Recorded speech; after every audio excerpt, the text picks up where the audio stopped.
the chair, I move that Alderman Barakas take the chair. I put that. Those in favour say aye. What do you think? Aye. Okay, the ayes have it, I think, unanimously. Over to you. I appreciate that, Alderman Briscoe. Thank you. And welcome everybody to Planning Committee. We'll start with, we have a absence of the Deputy Mayor, and do we have a leave of absence from Council Coates? He may rock up, but I believe we still have quorum, so we're all good to go. Very good. Confirmation of minutes. Councillor Dutta, all those in favour say aye. You can say no. That's carried. Consideration of items. Councillor Dutta, all those in favour say aye. You can say no. Indications of pecuniary and conflicts of interest. Are there any? No, there being none. Move to transfer of agenda items. Are there any items that anybody would like to transfer? Cool. Moving on then. Planning Authority item, consideration of items with deputation. Does anybody want to move that? Harvey, thank you. All those in favour say aye. Aye. Say no. That is carried. So the first item then, the committee is now acting as a planning authority. First item would be item 7.1.4. That's 11 Scott Street, Lead, change of use to visitor accommodation, and we have the applicant, Captain Kerr. Does that be a...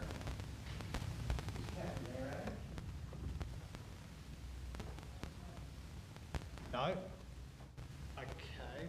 Move on to the next one. We'll move on, and we'll come back to that one. In that case, we'll move on to 7.1.5. That is 11 and 17 Smithhurst Avenue, South Hobart, subdivision boundary adjustment. We have the applicant, Michelle Smith. Close, Ben Smith. What was your name, sorry? Ben Smith. If you want to just sit there at the table right there, just grab the mic. You'll have 5 minutes, and then I'm sure we'll have some questions for you. First up, just thanks for some time for me to be able to talk about this. And so I guess I'm coming on behalf of obviously myself, my wife Michelle, and our neighbour Milan. We have a boundary adjustment application in, and I guess we're seeking your support for that application. I guess it appears sort of hindered by a planning technicality sort of relating to maximum lot size for the parcel of land involved in the adjustment. We're in a bit of a unique situation where we've sort of got two relatively large bush blocks. So our land is 4 acres and our Milan's is 12. And we happen to be within the general residential zone of the Hobart interim planning scheme. So, and I guess the area basically sits between Strickland Avenue and sort of comes back up to the pipeline track and backs onto some Cascade land. Richard Bacon has been the planning officer involved, and whilst I guess he's compelled to recommend a refusal based on that maximum lot size, which is larger than the 1,000 metres squared. We're talking about, I think, 3,900. I guess he's been really understanding through the process, and I know that a couple of things on his recommendation, that he states that in this case the proposal is not likely to prejudice any future development of the land for general residential purposes and densities, and that the practical outcome is not considered to be a negative one, and that there may be some benefits in a bushfire-prone area to having an additional buffer around the dwelling at number 17, which is our house. I guess Michelle, my wife, emailed some I guess points for consideration last week that we hope you'll consider when assessing the application. If I was to summarise a few key points from that, I guess the first one being that despite us being on a 4-acre block, our house is about 12 metres from our back boundary, and I guess all of our adjoining land, whether it's Cascade land or our neighbours or ours, is bush. And so I guess we're acutely aware of the bushfire risks in that area, and believe sort of our ability to manage those risks will be improved through the change of the adjustment. I guess that would give us about a 60-metre buffer behind our house to be able to manage that. And I guess that land's currently not being managed as such with Milan. And I guess given the proximity to our house, we've got a real vested interest in making sure that we do manage those bushfire risks, and also from an environmental and land care perspective. I guess the second point, when we did advertise the application, we didn't have any objections there, and we don't have any close neighbours that would be affected in any way, I guess, around that adjustment. So it's basically just an exchange of a parcel of land from one block to another. Thirdly, I guess we understand that the reason for that maximum lot size provision of 1,000 metres squared in that general residential zone is to preserve subdivision potential in the future. And I guess the approval of the application will not sort of restrict or reduce that potential in the future. So that potential is the same whether the land's owned by our neighbour or us as such. So, and I guess it's worth noting that the wedge of land in question is not really commercially attractive to developers or others. So I guess its shape and its location, and I guess also some easement restrictions on that mean that it will limit sort of future dwellings on that part of the land. I guess I did notice, sort of reading today's agenda items, that that zone purpose was to provide for residential use or development that accommodates a range of dwelling types at suburban densities where full infrastructure services are available or can be provided. And I guess at this point in time, the bit of land that we're talking about basically doesn't have access to any of those services, whether it be private or public, so sewerage, water, electricity and the like. It doesn't have any road frontage, and I guess the distance to those existing services mean that whether it's part of our land or our neighbours, it'd be one of the final parts of a property to be developed. 30 seconds left, so we just... I guess we're no experts in the field, but I'd probably just also say that it sounds like the Tasmanian planning scheme, which councils will be moving to, that provision for maximum lot size basically will be removed for the entirety of the zone. So, yeah, if you do need some more information, yeah, don't hesitate to contact myself or Michelle. Thanks a lot, and that's pretty much brought us right bang on time. We've got a question from Councillor Harvey to start off with.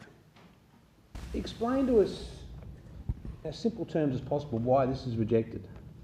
I'm still trying to get my head around the lot size. It's a reasonable sized lot size and a bigger lot size, but you're going to add a bit more to yours, therefore it changes something that means we have to reject it. And I'll ask the same question to the acting director as well, because I haven't quite grasped. All right. I'm certainly no expert in the area, but so our lot sizes, our lot sizes, we've got 4 acres, and we're looking to transfer about 1 acre from our neighbour who's got about 12. But within that interim, within that interim planning scheme, it sounds like the lot sizes for this sort of thing need to be between 450 metres square, I think, and 1,000 metres square. And what we're talking about is 3,900 metres square. So that parcel of land that we're looking to adjust is quite more than that 1,000. That you're wanting to acquire. Yeah, that's right. Yep. So, and I guess we're sort of a bit unique in that we've got a couple of quite large bush blocks within effectively a suburban area of Hobart. So, and we're back onto the sort of the Cascade land there. Yeah, that still hasn't explained to me why you can't do it. Anyway, I'll ask the director. Yeah. Okay. Sorry about that. Councillor Dutta. Thank you, Chair. Would you explain to me if this is considered, this particular change, with regards to the size and the shape? Is it can you just give me a bit more explanation with regards to the shape and size of the land? So they're both ourselves and our neighbour both have sort of large rectangular blocks, and I guess for ours we've got sort of a long sort of 4 acre block, and we'll be looking at basically extending that 1 acre back, which is about 60 metres by, I think it's about 200 metres from the back boundary of our house, and our house basically backs onto that boundary, and so basically our neighbour, his block basically skirts around 2 sides of ours, if that makes sense. It is within the agenda items there, some maps of those.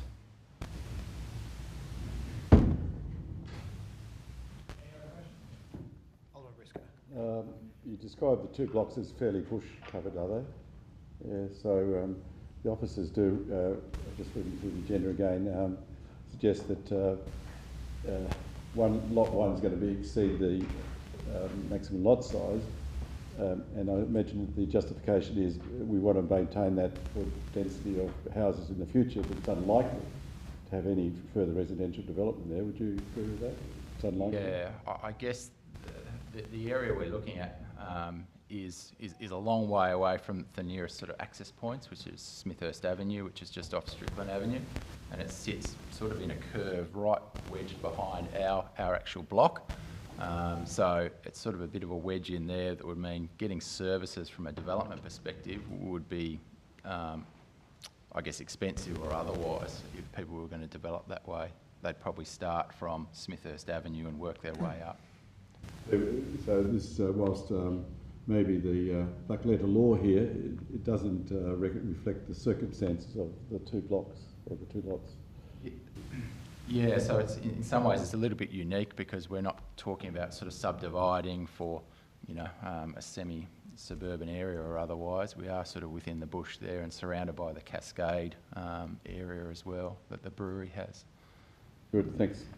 I've got one question. Just out of that size of the block, you know, should this be approved, how much of it is actually usable in the sense that it's not covered with bush or with, you know, talking about the, you know, that as well as needing a fire buffer? How much of the land that you've got there, what percentage of the land is actually usable to build?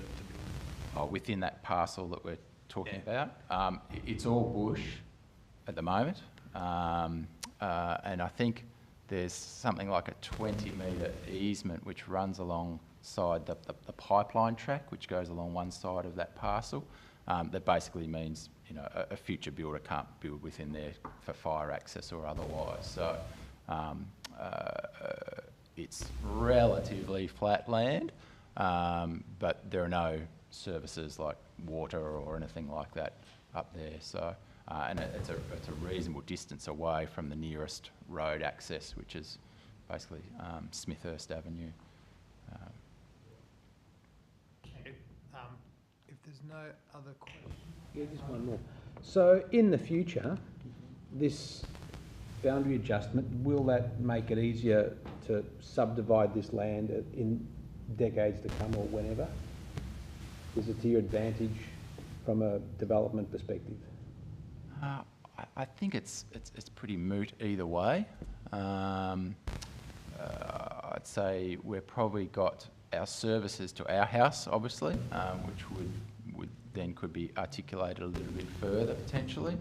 But I guess for us, we don't have any intent on doing so in the short or medium term or otherwise. We enjoy the environment as it is in that sort of area. Mm-hmm. Thank you. Any other questions? Thank you for your time. If you just take a seat again and we'll move on to discussion. Councillor Harvey. Acting Director. Can you explain this to me? Like, I kind of get it, but I'm just not grasping why it can't happen. Through you, Chair. So the planning scheme allows for land to be moved from one lot to another through what we call a boundary adjustment. If that falls within a certain fairly narrow parameter, and that I'm just referring to clause 9.3.1, which is on page 862. So 9.3.1 says if you can satisfy these particular criteria, then the application is permitted and you can have the boundary adjustment. Our concern with that provision is with subparagraph B, which says there's only a minor change to the relative size, shape and orientation of the existing lots. So while we can see that they're already large lots and they're really just moving land from one to the other, given that there's a 30% change to one of the lots, that's outside the range that we say to developers normally would satisfy that provision. And once you fall outside that requirement, then you're into the zone assessments of minimum and maximum lot sizes. So what would the figure be if it's not, if it's 30%? We use 10% as a guide to developers to say that, I mean, it's rare to have this sort of situation where they're two really big bush blocks. We sort of would normally deal with, you know, more like inner city slivers of land moving from one to the other that can satisfy this provision. So for us, this is outside what we would normally say would be okay, but elected members may form a different view about that. So at the moment, there's too much land being transferred. So if that was brought from 30%, and I think one of the issues here is that funny little wedgie bit where you've got a land that cuts off a little corner. So if that boundary was brought back, the vertical boundary, if you catch my drift, was brought back, and you'd still get the same outcome of making it a more regular block, but that's not what they're asking for. But you know what I mean? So it would a bit less make it more palatable or acceptable. Chair, elected members may form a different view on the interpretation of that provision. I mean, it does talk about the relative change in blocks, and clearly with these blocks, they're larger than a normal suburban block, and you may form the view that there's... All right, okay, so we may form a view, all right. By the sounds of it, yeah, all right. Thank you. Just two questions. One is, we have a discretion in this matter? That's question one. And question number two, are there any exemptions to this? Through you, Chair. I wouldn't really call this a discretion as such, but yeah, correct. You have to form a view about what that provision means in the context of this application and whether or not the application satisfies 9.3.1, and so then it becomes permitted. Sorry, what was the second question? And are there any exemptions to this? Have we had any cases before where, you know, a similar subdivision was presented? I'm not aware of any. I'm not aware of any cases in the tribunal. I mean, really, the 10% is a guide, as I understand it, that we use to indicate so developers know. So we're providing consistent advice, essentially. If I can just jump in before somebody else does, just off the back of that,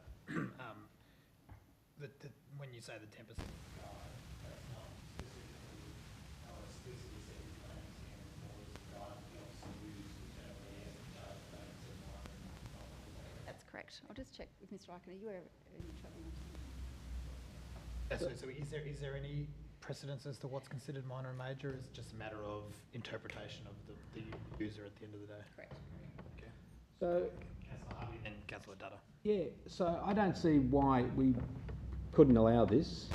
I know that there's an alternative motion, and it sounds like the officer was caught in a situation where they needed to recommend refusal, and it needed to come to council if we wanted to change that. Through Chair, that's our correct. Yes, we like to form consistent decisions, but the elected members, as you know, sometimes happens, you form a different view too. Yeah, all right. Well, I think I'm forming a different view here, which I'm sure Alderman Barakis will support with a big grin. That we could, if this gets approved, it's not going to change. You know, no one's going to stay up all night worrying about it. So, I think I'm going to move the alternative that we approve this, because it doesn't seem to be subject to conditions. Yeah. Okay. And then we've got those conditions, I think, in an email or a approval condition. Yeah. I can't see a reason why I wouldn't support approval of this. Yeah, it does make sense to me, really. It seems like the officers have given us an opportunity to do that. So I'm happy to move that we do approve this, subject to the conditions as per the alternative recommendation for approval. Thank you, Councillor Harvey. Councillor Dutta. Yeah, thank you. It's been already stated. Thank you. Alderman Briscoe? I'm fine. No, I would have moved it if Councillor Harvey hadn't got it first, but still, that doesn't matter. Good things happened. Aren't we all getting along well tonight? Look, I would support Councillor Harvey. He's correct in his assumptions. Look, I think when it comes to stuff like this, I know that the number of representations that an application gets doesn't dictate whether or not we should approve something, but I think it does speak to what the community concerns are and perception that this might cause a detrimental impact on neighbouring properties. And I'm sure if there was anyone that had any concerns about this, people in the surrounding area would have raised those concerns. So I see this as something that is a practical move by the applicant, and I can't see this resulting in a detriment to anybody nearby, and I can't see it resulting in any, longer term planning impacts that would be negative. So I'd be entirely supportive of the alternative motion that Councillor Harvey's moved. No other discussion. I'll move that. The motion for approval with conditions moved by Councillor Harvey. All those in favour say aye. Aye. Against say no. I believe that's passed unanimously. Now does that go to... That will go to full council. So that'll go to full council next week. Next item, do we have the applicant for 7.1.4 online? Not yet, okay. We'll keep moving on. We are down now to item 7.1.8, 343 Park Street, Newtown. Change of use of visitor accommodation. And we start with Representative Sandra Taglieri on behalf of Tony Cook, Joanne Sidney, Will Helmus and Sheila Zietzen, apologies for the pronunciation, David and Philippa Cannon and Deirdre Frappel. Thank you. You'll have 5 minutes to speak and I'm sure we'll have some questions for you. All right, thank you. As you've indicated, I'm Sandra Taglieri. I reside at 362 Park Street, which is diagonally across from this proposed planning application development site. I have Deirdre Frappel, who's also present. She's in Bishop Street. And I represent all of the other persons who are named in the deputation. I want to begin by indicating that although there were 7 representations against this proposal, as is noted in the agenda papers, the sentiment in the area is far stronger. The time that was open for advertisement was 2 weeks. A number of the people in the area are elderly or are young families with children, and given the process by which they have to lodge representations, many of them found the process somewhat challenging. Nonetheless, I'd submit that 7 representations is a significant number to be concerned about. It's also notable that the basis for the opposition to this planning application is largely consistent, and the planning officer made the remark that it was by a number of the representations were according to a pro forma. That's hardly surprising because the concerns of all the people who are making submissions in opposition are based on the same concerns, and that is that the change of use to visitor accommodation is inconsistent with the residential amenity and the character of the area, which is a historical and heritage area where families have predominantly lived their entire lives and raised families. I accept, as the planning officer notes, that the scheme, the application needs to be assessed according to the scheme, and I note that, to begin with, that the acceptable solution is not satisfied in this case because the area of habitable space that will be used for accommodation, visitor accommodation, is greater than 200 square metres. So then the only way by which, in my respectful submission, this committee should approve the application is if the performance criteria are satisfied. Now, the planning officer has expressed an opinion about that, but I would respectfully say that the opinion of all of you on the committee is far more important, and I'd urge you to turn an independent mind to that question. And so I'll address the criteria now.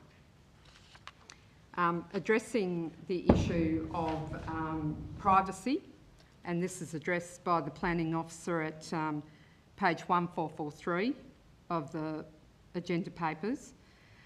It's suggested that the privacy of the neighbouring properties will not be affected. I'd submit to you that that's flawed, and it's on this basis. The site is on a sloping area of land. The proposed visitor accommodation is on a corner, and both to the north and the south there is a slope downwards. If you look closely at the plans, you'll see that 2 of the bedrooms are on the one level up, not on the ground floor, and they have balconies which outlook in the direction of the adjoining properties. Significant to that submission is that there are more adjoining properties that will be put into the line of sight of those balconies because, as the planning officer has indicated, the land was subdivided, so there are 2 additional lots. Now, the 2 additional lots presumably at some point will be built on. One of those blocks has already been sold to another party, not the applicant in this application. The other block on Bishop Street was on the market for sale and curiously was removed from market for sale not long ago, and I'd suggest that there's a connection with that. So turning to that issue of privacy, there's a suggestion both in relation to privacy and noise that that's ameliorated by the fact that the block next door in Bishop Street, which is one of the subdivided blocks, is vacant and owned by the same person who has made this application. But what I'm suggesting to you is in time that will be sold because it was sold, it was on the market for sale. The other block, of course, on the Park Street side, sold to another party. I don't know who it is. But so the privacy issue is not as straightforward as the planning. Got 30 seconds left if you could wrap up. You have 30 seconds left if you could wrap up and then we'll have some questions. Well, noise, same issue. In terms of traffic and parking, this intersection is an extremely busy intersection.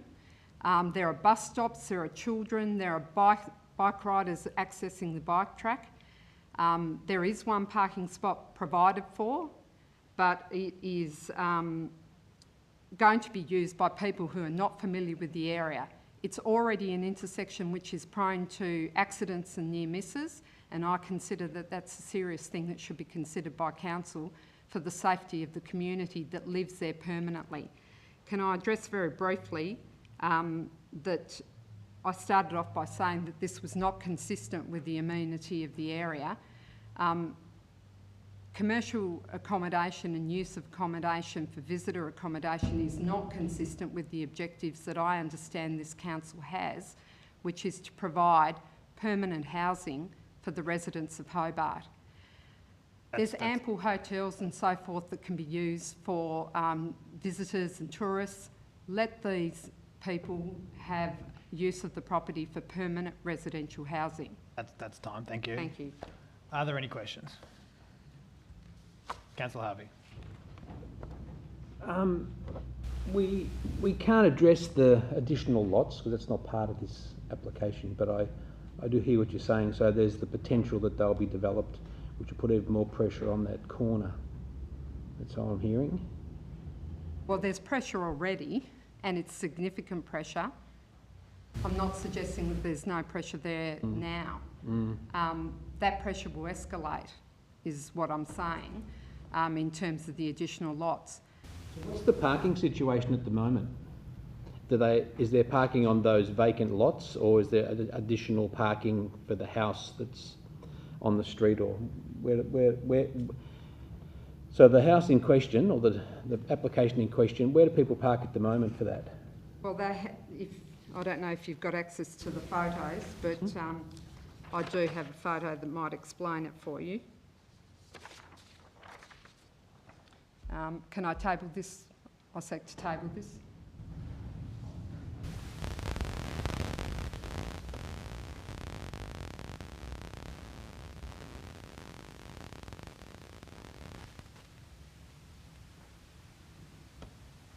So as you look at that photo, the first driveway.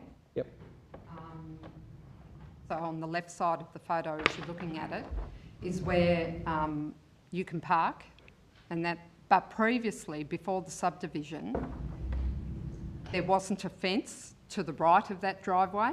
Now there is a fence to the right of that driveway, so the parking for that residents is limited to that narrow strip of land below the tree.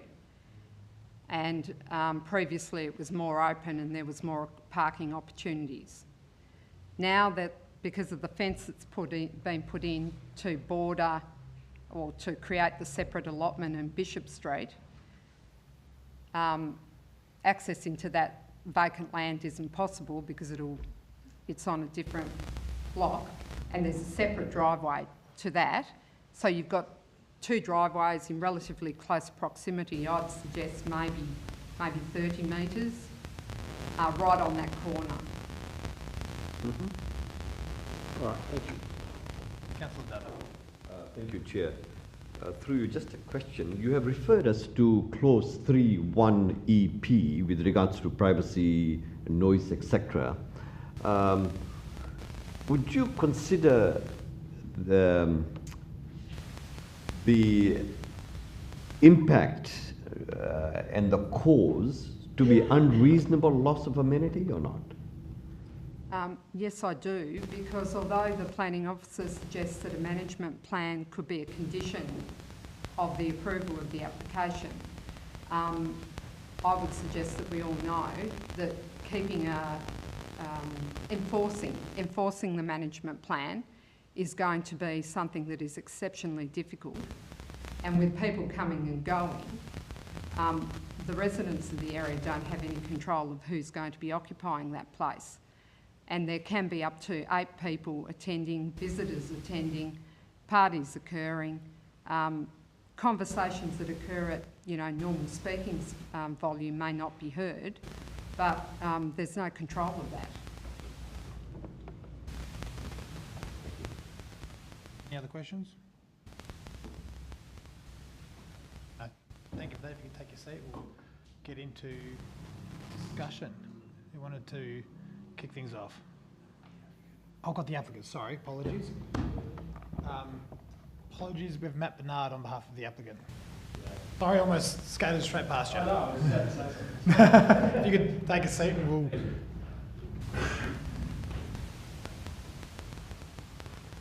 You'll have 5 minutes and then we'll have some questions for you. No worries. Thank you. I'm not the owner. The owner's interstate, but I have experience in managing short-term accommodation properties. So I sort of understand what happens on a day-to-day basis in these properties. I note that the assessment officer says that the application satisfies the relevant provisions of the Hobart Interim Planning Scheme and has recommended it for approval, but I'll also cover off on the conditions, specifically the management plan, because I know managing these style of properties that everyone's concerned with parking, noise, parties, and we manage lots of these properties and it rarely happens, as in there's never parties. The guests that stay there aren't coming to Hobart to stay in the house. They're in the house to sleep there and get out and about. So it's a good alternative accommodation for people coming to Hobart as an alternative to hotel rooms, which doesn't suit a lot of families, and supports the visitor economy. So in regards to management plan noise, as I said, we manage a lot of these style of properties. We don't have single night stays at these properties. We have minimum 2-night stays. And in the 6 years that I've been managing these properties, we've had 1 or 2 parties, which have been closed down very quickly. We also have no party policies, so guests are well aware that they're not allowed to have a party anyway. In terms of the number of guests, yes, at a property like this there'd be a maximum of 8 guests. I don't see that as much different to if the property was owner-occupied or tenanted.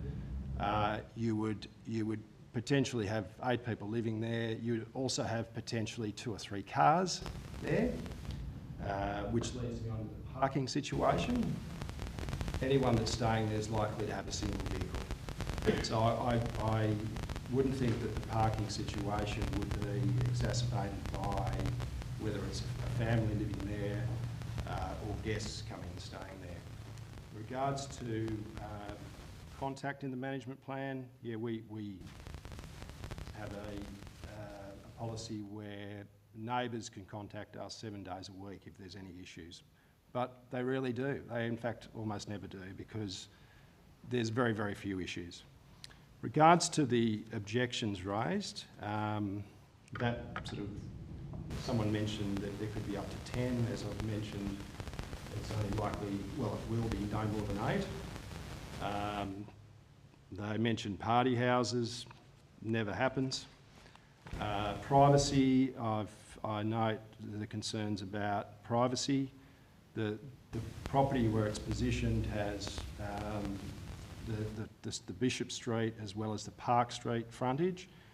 The rear balconies look into the backyard, and there's an enormous tree there, and then that adjoins those lots at the back, those vacant lots at the back, one of which the new owner, who's the applicant, has purchased one of those lots, so that can clear up the question that was raised earlier. And at this stage, he has no plans to develop it. He may develop it down the track. He may retain it. He's made no decisions on that yet. The other concern was with parking. I think I've sort of addressed that. There'll probably only ever be one car there, and the parking space that's available is off-street, and I've driven in and out of that parking spot, and I've found it easy to get in and out onto Bishop Street. Yeah, I see the proposal as reasonable. There's many other styles of this accommodation dotted around in and around Hobart, so it's not something sort of new to the area, which the assessment officer mentions.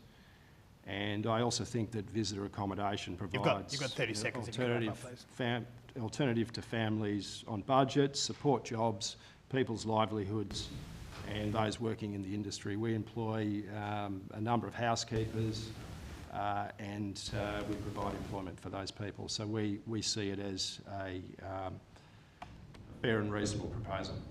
Thank you. Thanks a lot. Do we have any questions? Councillor Dutta. Thank you. Thank you, Chair. Just to begin with, would you agree that creating employment is not a criteria for us to make the decision? No, I think it's got to be on planning grounds. Thank you. But I only mention that because I think it's an important part of what approval provides to the community at large.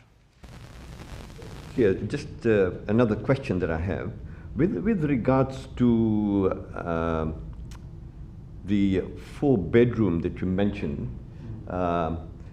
it's my understanding that if there were people who were tenants, for example, the Australian family has two, as it were, mum, dad, and 2 children. So in that house, you'll have 4 and not 8.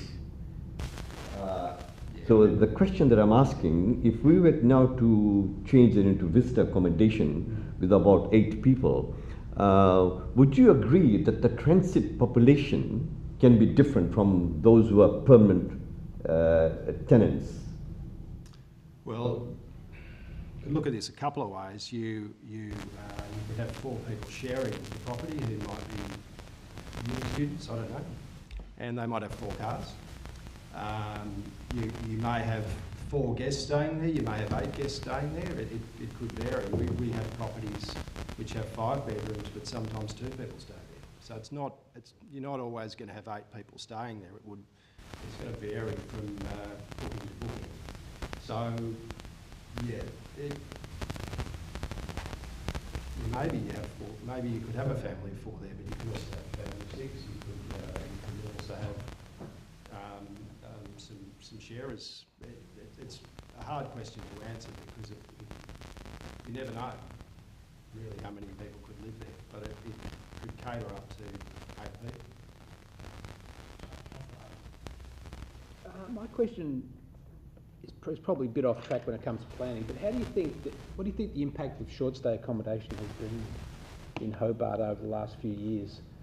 Do you think it's at the right level, or is it too high a level, or too low a level, or what do you think? You know, have you got a view on where this is heading? Short stay accommodation, and is this another one that's adding to the positive, negative, neutral issues of short stay? Well, my view is it's always been a supply issue. I mean, the housing stock, there's not enough supply, and I think there's more supply, there's more opportunity for people to have a residence.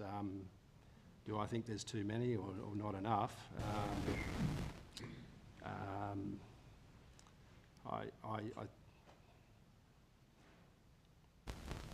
I think it's a supply and demand issue, really. Any other questions? And I've asked that people remain relevant to this application, not the broader short stay issue. Talking about this application here and planners get requirements about it. I've got a couple. Look, the main aspects, the main issues, I suppose, or concerns with this application are the noise and the parking.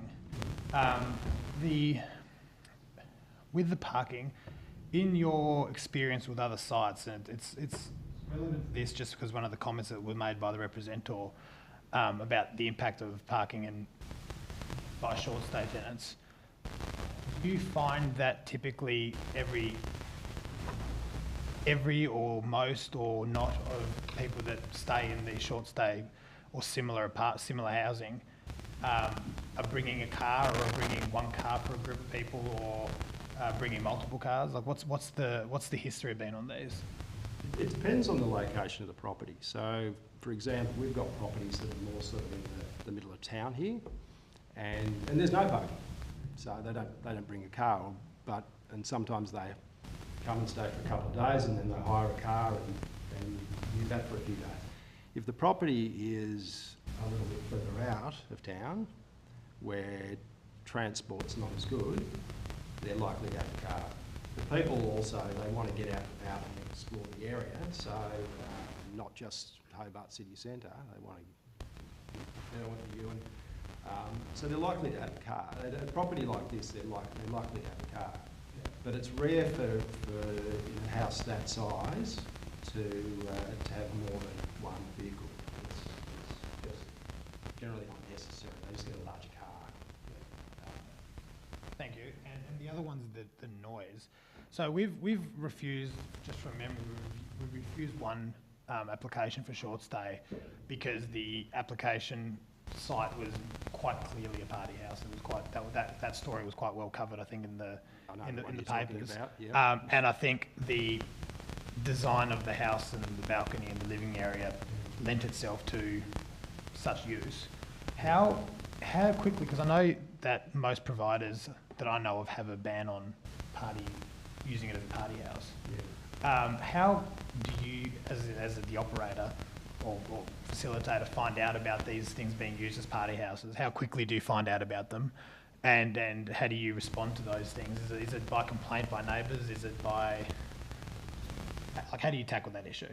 Yeah, look, we actually go and talk to the neighbours before we put these properties on the short stay market. And we give them our number, and we have someone that has a mobile phone 24/7, and they can ring them if there's an issue. So we want to get on well with the neighbours. We don't want the neighbours to complain. So for us, and we also don't want parties at the properties because it creates a headache for us. We want everyone to live harmoniously, and therefore, yes, we want the neighbours to contact us immediately if there are any issues. Because it just creates more work for us, to be honest, if there's a party there. And it's very, very rare. Hobart is not a party town. It's not like Melbourne or Sydney, CBD, where people come and they organise parties. Parties also tend to be from occurring properties where there's heated swimming pools. I know the property you guys rejected, or that's openly marketed that way. This style of property, it's not it doesn't have the facilities that promote it, if you like, as a party house. Yeah, and that, In fact, it used to be the old toll house, is what it was. but that does lead into my second question, my last question. I'll leave it there for myself. If this was a smaller 2-bedroom, you know, or more modest sort of 3-bedroom house, I think we'd be having a more simpler conversation about the noise and risks of a party house. Just given that it's a rather large, it's quite a few bedrooms. It's a larger house. What elements do you think lend themselves to that sort of party house, and why do you not think that this would be the case in this particular case? I suppose in more detail than what you just said a second ago. It's all how you promote a property. If you promote it to large groups and singles and you suggest that it could be a party house without saying it's a party house, that's what you'll attract. The other reason that it won't be a party house is party houses tend to be closer to nightlife, if you like. And that property is not really within the walk of nightlife. So if people want to go to the house, go to the pub, come back to the house, and the style of house and, as I said, the facilities of the house do not promote it as being a party house. As I said, it doesn't have the swimming pools and the other kind of recreational facilities, if you like, that some of these party houses have, saunas and other types of facilities. Thank you, Councillor Dutta. Thank you, Chair. If it's finished, then I would want to move a motion that we refuse this. If there's no questions of the applicant, we'll let him. If there's none, we'll let him take his seat. Thank you for that. And yes, Councillor Dutta. Sorry about that.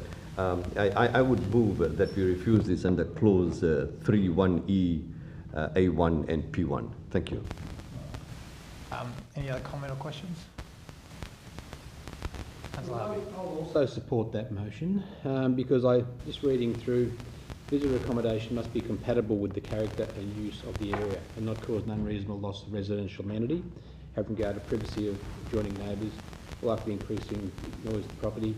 But just going down to 6.7.5, the objectives of the visitor accommodation provision are to ensure that visitor accommodation is compatible with the character and use of the area.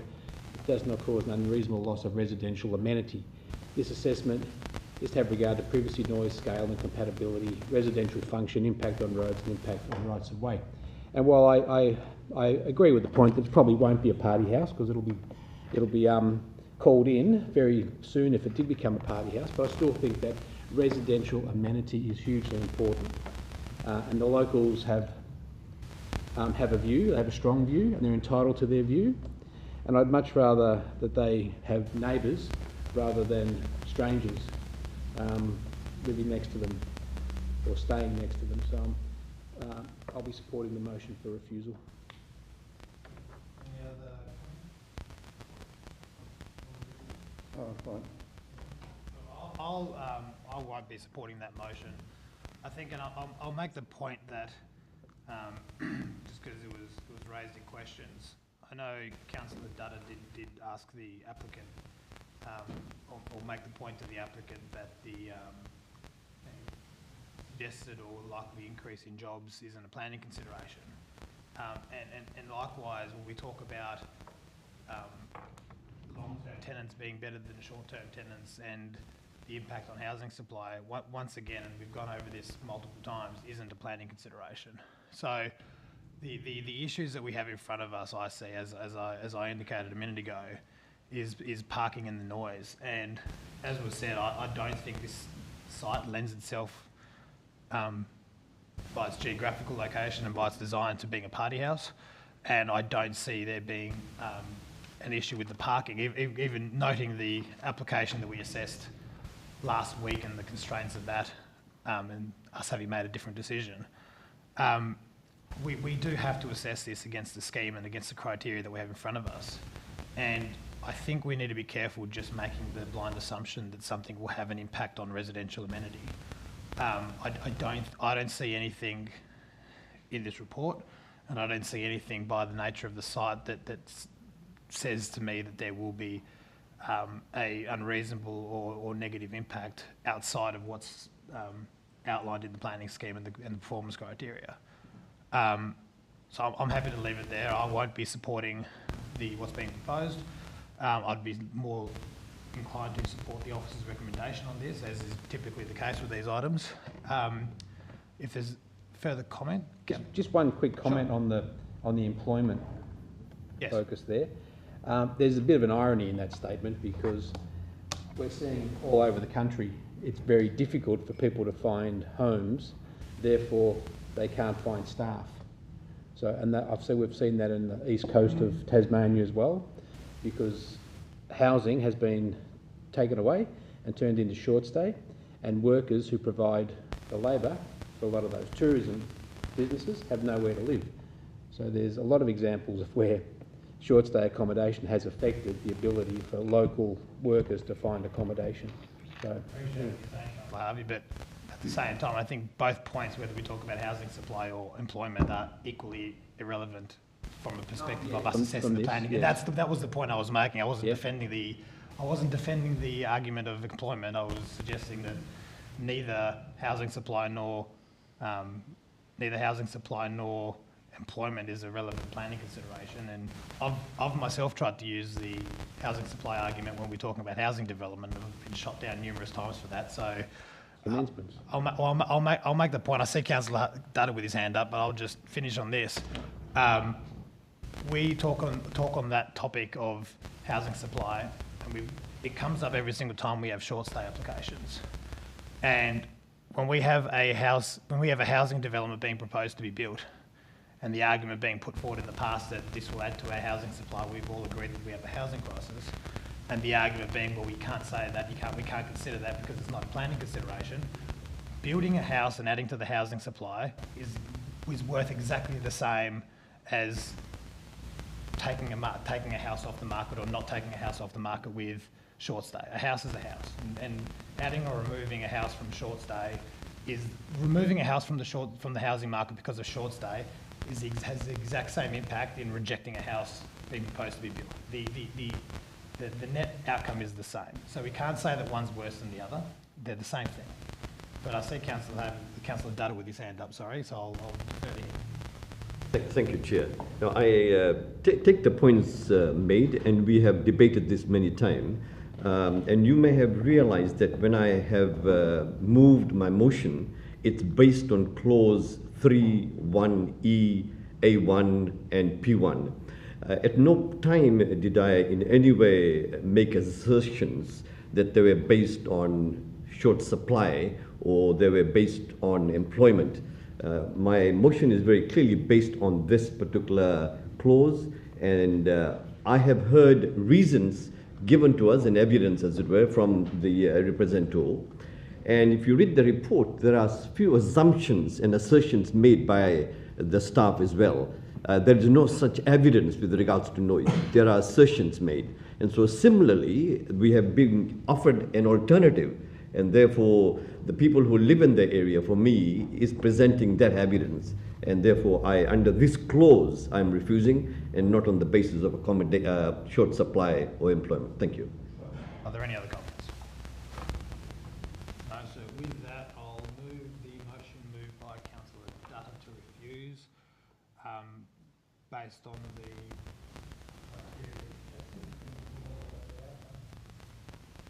Clause 3(e), A1 and P1. Thank you. So based on those clauses, I'll move that. All those in favour say aye. aye. Against say no. No. Show of hands. All those in favour?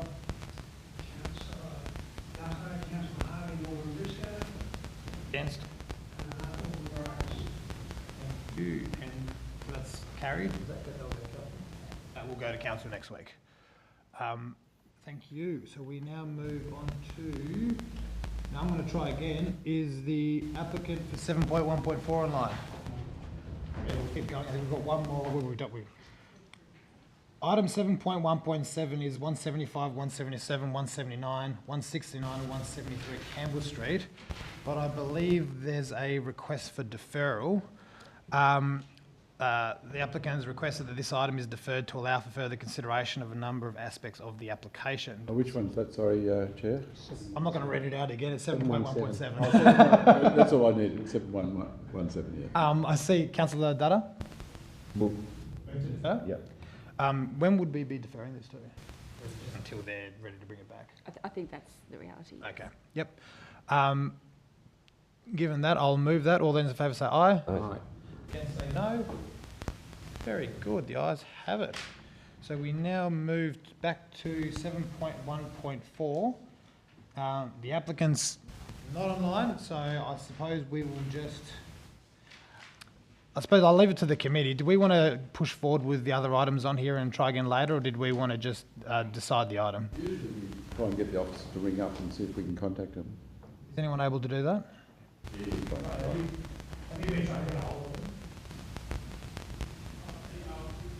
No, all right, so we've tried to do that, Alderman Briscoe, so I'll leave it to the committee. Did we want to push forward on 7.1.4 or try and assess try and look at some of the other items before we come back to it at the end? Either way, keep going and we'll come back to it last maybe. We'll do that. So we'll go wind all the way back to 7.1.1. We have 90 Melville Street, Hobart. Application for demolition and new building for 22 multiple dwellings and business and professional services and associated works. Did anybody want to kick things off? I know we have the applicants in the room, but they haven't elected to speak to us. I'm happy to move the item. Thank you, Alderman Briscoe. Is there any discussion? Councillor Harvey. It's already got a DA approved, hasn't it? And this is a better outcome, would you suggest? Would acting director suggest? Or different outcome? Pardon? Is it a better outcome or just a different outcome? Through you, Chair, I think that's a subjective question, but we're comfortable to recommend approval. All right, look, I'm happy to support the approval. I think I'd rather not stare at that vacant block of land. Can we just have a quick discussion about the amenity with regard to bike facilities? I understand it's got a facility there and the adequacy of that.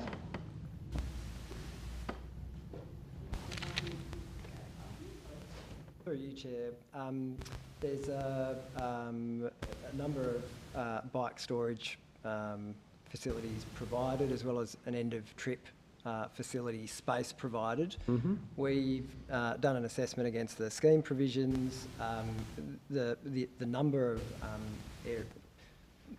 spots that you can store your bike complies, but not the security level, so we've conditioned for them to provide 2 more at a higher level. Within the 25 that they're proposing, and we've also asked for them to provide the end-of-trip facilities in the space that they've identified. They just didn't show the specific facilities. So they're providing over and above what the scheme requires. We've also included advice at the end to say that we encourage the applicant to provide even more bike parking and end-of-trip facilities if possible, including other facilities that might be helpful for people that ride bikes, like maintenance facilities. Yep. And when you have a change room facility, is that free for all? Everyone's in the same change room? Look, I assume there's cubicles and things. Through you, Chair, that level of detail is not specified in the planning scheme. It simply says change room facilities. There's probably an Australian standard that would specify that type of detail, and I'm sure the developer would be seeking to provide it in accordance with the Australian So 2 standard. showers meets the requirement? Yes. All right. But it'd be good to have more if you can. Are there any other questions or comments? No, I'm supportive of it. Councillor Dutta? We're all good? Supportive as well. Look, I'm supportive of this as well. I know that we had already approved an application on this site, but I think if this is, and I suppose it's, as the acting director said, it's a better outcome for surrounding areas, I think that's a good thing. I'd support has anyone moved? Yes, I'm. Sorry, apologies. I'd support that. So if there's no other comment, I'll move the motion for approval moved by Alderman Briscoe. All those in favour say aye. Aye. Against say no. The ayes have it unanimously, and that will go to full council because it's a... Correct. Thank you. So that will come back to council next week. Very good. So now we move to... Oh, very good. Same address. 7.1.2, 90 Melville Street. Does anybody want to kick that off? Yep, Alderman Briscoe. happy to do that. Councillor Harvey, did you have... Look, I don't quite understand the engineering technicalities of it, but I assume it helps the building stay up. Through the chair, something like that. So there's a new development technique, or relatively new, called soil nails, where basement levels basically have supporting structures which are used throughout the construction phase. They are then detensioned, so they stay in the ground but are no longer supporting the building. And this separate DA is designed to have those approved. So it will sit with the other approval, assuming that it goes through council next week. So those nails are pile driven into the ground to... Through your chair, that's my understanding. Yeah.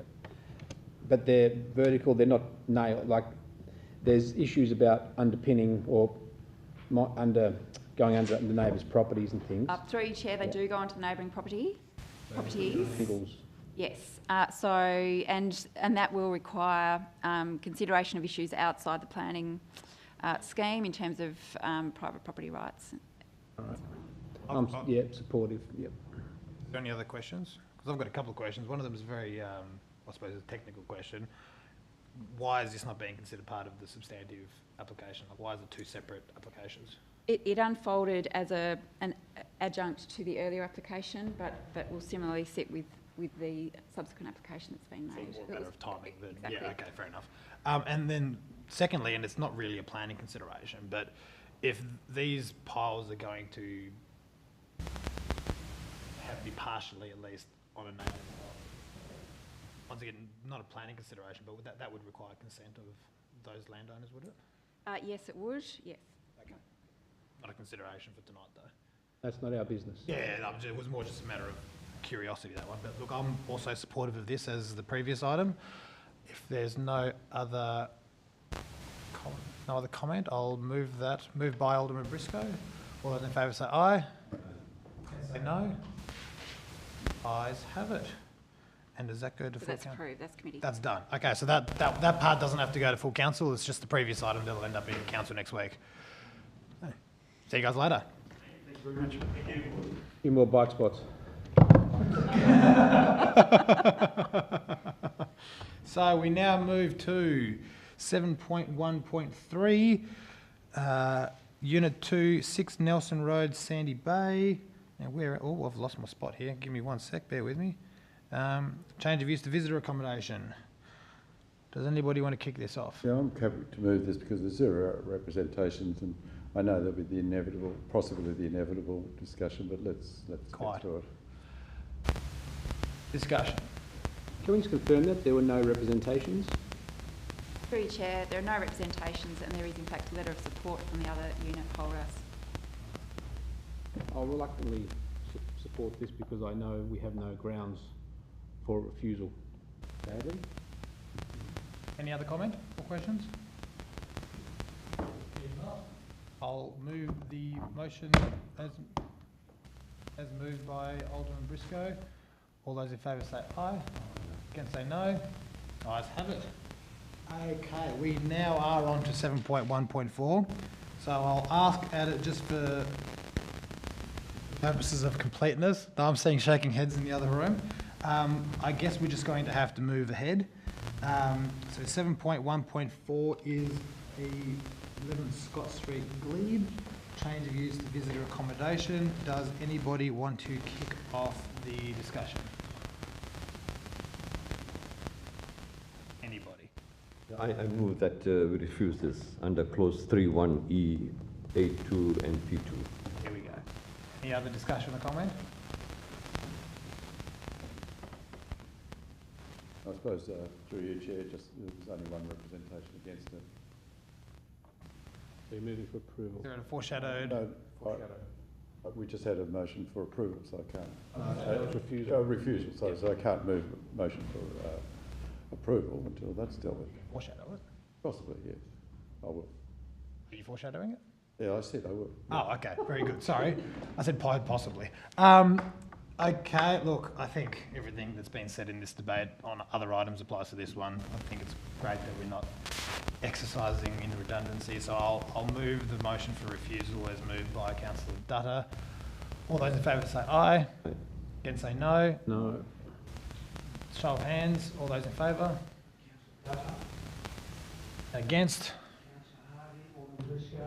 Thank you. That fails. We have the foreshadowed motion by Alderman Briscoe. Did you wish to say anything? The officer's recommendation. Thank you. Any discussion? Councillor Harvey. We're still in the position of we're caught in a bind.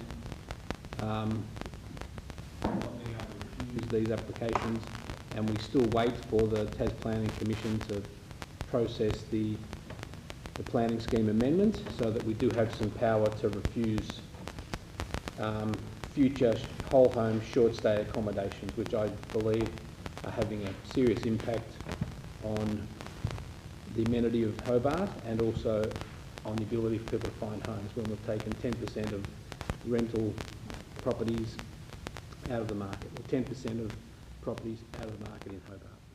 Thank you, Councillor Harvey. Is there any other comment? No. Okay. All those in favour say aye. Aye. Against say no. Okay. Show of hands. All those in favour? Councillor Harvey, Alderman Briscoe, and Alderman Wax. You and against? Thank you. So that's that one done. We now move to, what have we missed? 66 Burnett Street.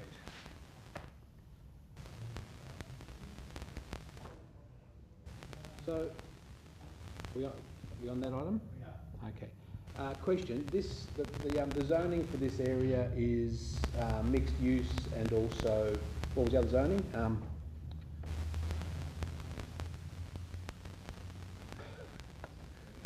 Commercial. So this area, this is for 15 more units, I understand, of short stay accommodation.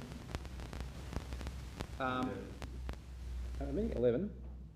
11. Okay, 11. Sorry, I'm not scanning here. But this is in an area that wouldn't be impacted by our planning scheme amendment, which is only an amendment for the residential areas. So even if we had that amendment to the planning scheme that prevented more whole home short stay, this area would be allowed to have short stay accommodation. That be correct? Yes, that's correct. So therefore I am supportive of this because looking at the picture of what Hobart City Council is trying to do, this would still be able to have short stay accommodation, and it's in a new build, and these are new apartments, and some of them are going to be short stay, and that's much more appropriate, I think, because it's in the right zoned area, and that they don't exist yet, they're still being built, so I'm happy to support that these 15 become 11. These 11 become short stay accommodation. Are you moving that? Yeah, comment? Look, I'll just jump in on that because I agree with Councillor Harvey.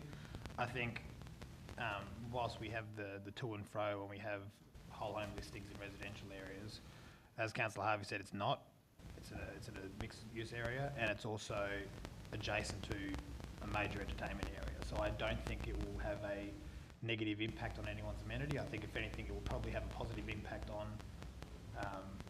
those local businesses that would benefit from such people being in the area. Additionally, and once again, I know it's not a planning scheme consideration, but it is something that pops up whenever we debate these items. This isn't going to be a loss of 11, not 15, apartments. It's an addition of 53 residential dwellings and 26 visitor accommodations. So nothing's being lost. It's purely a gain here in this aspect. It's a mixture of residential and it's a mixture of visitor use, but everything that's being built here is new. So it's all new supply. It's new residential long-term housing, and it's new short stay accommodation. So I think it's a win-win for everybody involved, including the area there that, as many of these spots will have parking attached to them. it's extra business for all those restaurants, and comes at very little to no impact on the parking, which is obviously a major issue in the area. So I see Alderman Briscoe with his hand up. I was just very briefly, I know normally you don't speak after the chair, but it's a committee, we can it make seems it like up as we go. we've developed this meeting. But anyway, I think some people actually around the table here voted against this original application too. I can't be absolutely certain, but I remember I was concerned that I was the one who voted for it. And the original application did have less residential dwellings than it actually is now. So remember that the applicant put in an amendment or really a new application for more residential amenities. So we've actually got more residential dwellings as well as visitor accommodation. So I think we use the word win-win. Any other comment? No, everybody's happy. I'll move that as moved by Councillor Harvey. All those in favour say aye. Against say no. Look at that, unanimous. That is passed. And that was the, It was unanimous. it was unanimous. You get a photo? And just to confirm, that's now approved. That was approved by committee, won't go to full council. The character and area of the place is important elements. The character and the area of the area is important element for the decision making in this. And the zoning. I think we can all agree that it's not this one wasn't a quite a difficult decision. We now move down to 7.1.8. Is it? What's that? Oh, 8.1. Oh. Move that.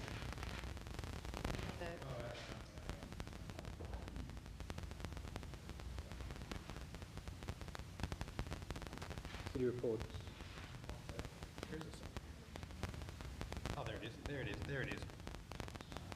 We have the supplementary item, 7.1.9, 18 McDevitt Avenue, 5A Zome Avenue, 5B Zome Avenue, Dunern, two multiple dwellings.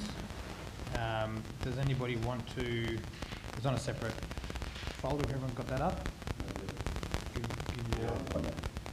Good. Yes, so an item there. Does anybody want to kick things off with questions or discussion? Look, there were a number of representations, but reading through the representations, there was issues with congestion on the driveway and things, but I don't think there was any. Well, the concerns weren't so much about the development, I don't think, but more so access and things. So it did not bring any alarm bells with me. I guess it's just the way people use the property and come and go. So I'll move for approval. Any other comment? Going once, going twice? No? Okay, I'll move that. All those in favour say aye. Aye. Against say no. That is carried unanimously. We love that. Okay, to reports, 8.1 City Planning Advertising Report. Move that be received. Councillor Harvey, is there any... A couple of things. There's 374 Murray Street, which is the former Fondrews site.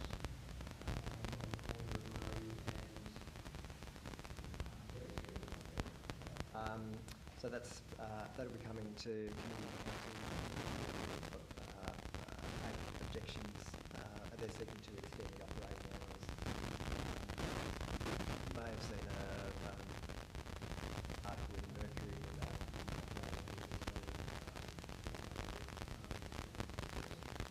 critically a bar is a prohibited use in the residential zone, but it's an extension of operating slightly controversial as it's coming next round. 10 Evan Street, which is Macquarie Point. The goods shed is being re-roofed, which is a precursor application to a more substantial building. But again, potentially slightly controversial given the announcement of the stadium location. And then there are 3 applications that will be coming to committee and council either next round or the round after that are council, either a council application in the water bubblers, and the 2 of the 3 social housing walk, and 71A, which is 1 Queen's Walk will be coming not the next round but the round after, and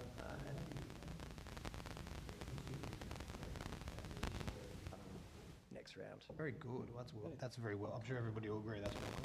And through you, Chair, if the stadium grows legs, that would go through a DA that would come to us? Through you, Chair, I think it's fair to say that we're still in the preliminary phase of assessing what that would mean. I anticipate there'd need to be an amendment to the planning scheme at the least, or perhaps some other mechanism where the government... Presumably, I would do a major planning, yes, major planning. That is a possibility as well. If that was put as a major project, it wouldn't be assessed by us. Would that still need amendments to the planning scheme if it goes through the major project? It's my understanding that it would, but I would have to take that on notice really to give you a sensible answer. We're into the second iteration of a master plan, aren't we? So that would the second master plan, which we've approved or has been approved, hasn't got the space for a stadium. Through you, Chair, certainly the stadium is not contemplated by the current scheme. That's So there correct. would have to be a master plan change unless they can get it through the major projects legislation. But Any other questions or comments on that one? No? I'll move. Who moved that? Was it Councillor Harvey? All those in favour say aye. Aye. Against say no. That is carried. Now, item 8.2, delegated decision report. Move that. Councillor Harvey, any comment or question? No? I'll move that. All those in favour say aye. Against say no. That is carried. That's it for reports. Part 9, responses to questions without notice. We have 2. Both of them be moved. Alderman Briscoe, thank you. All those in favour say aye. Aye. Can say no. No. Is there any... Oh, we don't have questions anymore, do we? I was about to say... There we go. All right, so can I get a motion to close the open the close? Move. Thank you very much. All